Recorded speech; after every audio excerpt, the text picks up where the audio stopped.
principios del siglo XX se vivía un desencanto con la psicología tradicional. Se cuestionaba la introspección, la conciencia y la sensación. Con la experimentación animal se ampliaron métodos y puntos de vista de la psicología animal a la psicología humana. El evolucionismo tuvo una gran influencia.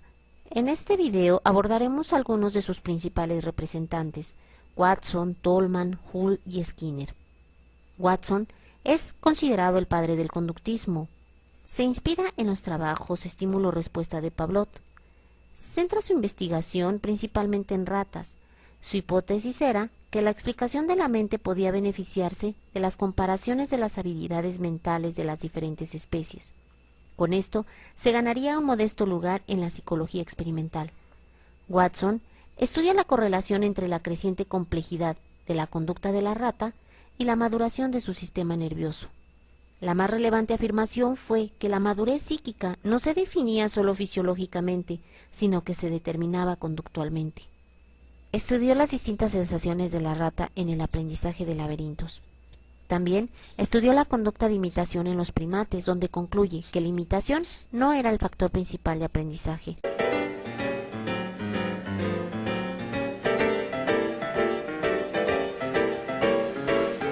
En sus estudios sobre los patrones de conducta innatos y adquiridos, sus observaciones eran que los instintos al nacer son imperfectos y se van perfeccionando a través de la formación de hábitos, por medio del aprendizaje.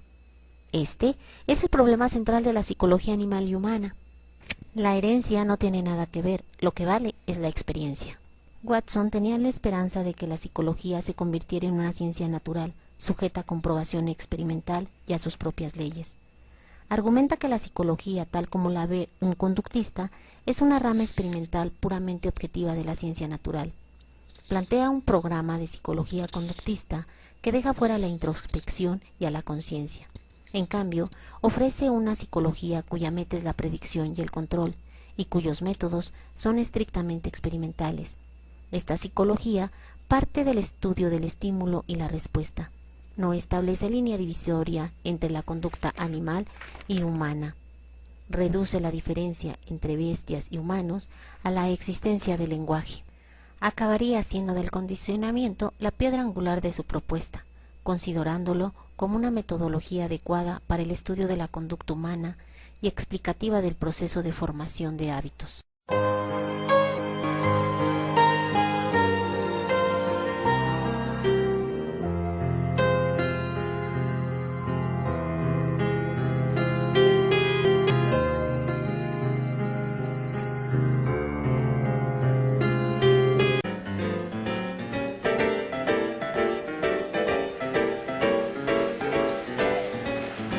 Con un niño de nombre Albert de una guardería realizó una serie de experimentos encaminada a demostrar la naturaleza aprendida de los miedos infantiles y las técnicas de condicionamiento en las que se apoyaban. Primero le puso una rata blanca y el niño no se asustaba porque el niño no nace con miedos. Luego le provocó el miedo, pues hacía un ruido de golpe que lo asustaba. Después, cada que veía al animal se asustaba. Se había creado un condicionamiento. Después quiso quitar el miedo al niño, pero al niño se lo llevaron de la guardería. La descripción del método de condicionamiento de respuestas emocionales lo dividió en 4 etapas. 1. El establecimiento de una respuesta emocional condicionada de temor a un objeto. 2. La verificación de la existencia de transferencia a otros objetos. 3. Análisis del efecto que tiene el tiempo sobre tales respuestas emocionales condicionadas. Y 4. Descubrir cómo se puede lograr la ruptura del vínculo o la supresión de tales respuestas emocionales condicionadas. La mayoría de las fobias son en realidad respuestas emocionales condicionadas directamente o por generalización.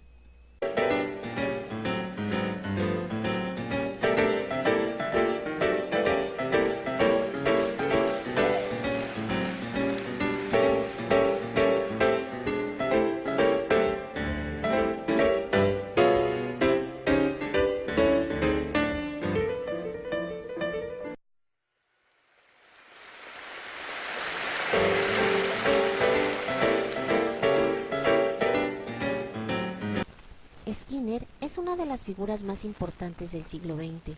Sus aportaciones a la psicología experimental son el método de condicionamiento operante y la teoría de aprendizaje, además de una influyente contribución en la intervención psicológica. En el esquema de condicionamiento operante, las conductas que más interesan son las que tienen la facultad de ocurrir de forma deliberada.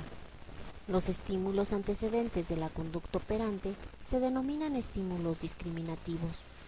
Los estímulos consecuentes se conocen como estímulos reforzadores. En el principio de reforzamiento, una conducta incrementa su frecuencia de ocurrencia si está influida por las consecuencias positivas que produce. Los reforzadores son positivos y negativos. Los reforzadores positivos son halagos, privilegios, dinero, etc. Producen una alta probabilidad de ocurrencia en la conducta que lo antecede. Por otro lado, los reforzadores negativos son estímulos adversivos que disminuyen la frecuencia de ocurrencia. Trabaja con animales, ratas y palomas y pone en marcha un nuevo dispositivo experimental, la caja de condicionamiento operante, que se conoce como la caja de Skinner.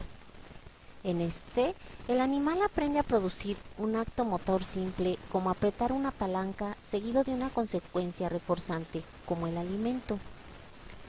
El objeto de su investigación sigue siendo la vida mental, pero se resigna ante la imposibilidad de acceder a ella directamente, a no estudiar más que las manifestaciones visibles, los comportamientos.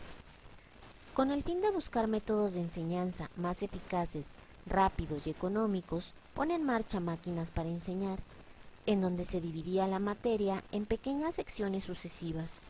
El alumno avanzaría a su ritmo. Cuando daba respuestas correctas, pasaba a la siguiente sección, hasta terminar el programa entero. Los críticos de Skinner la rechazaron como instrumento de deshumanización de la enseñanza, como un método para eliminar maestros. Sus contribuciones a la educación no se limitan a estas máquinas.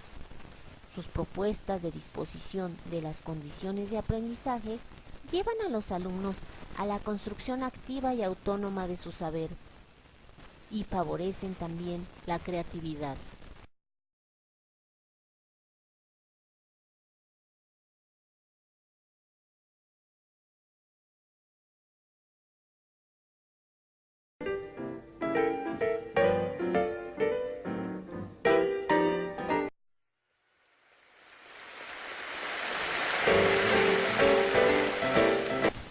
Tolman se definía como conductista, pero incorpora conceptos como propósitos o cognición que provienen de corrientes como la Gestalt.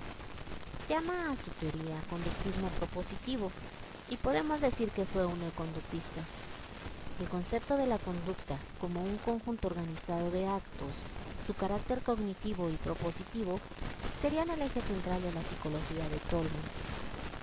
Para él, la conducta no debe entenderse como pretende Watson, en términos de contracciones musculares y secreciones glandulares.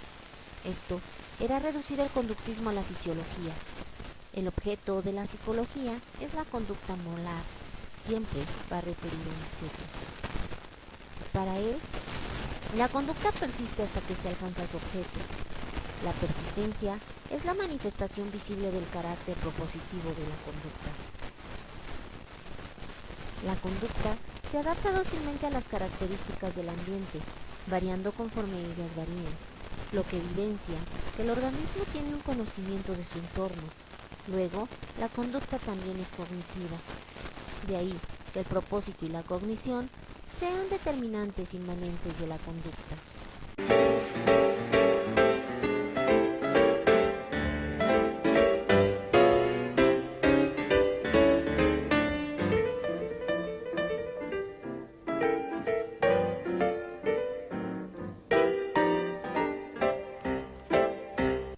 Hull es un autor eminentemente mecanicista y se hace patente en su consideración del organismo en términos de una máquina y en su conceptualización mecánica de los procesos de razonamiento abstracto.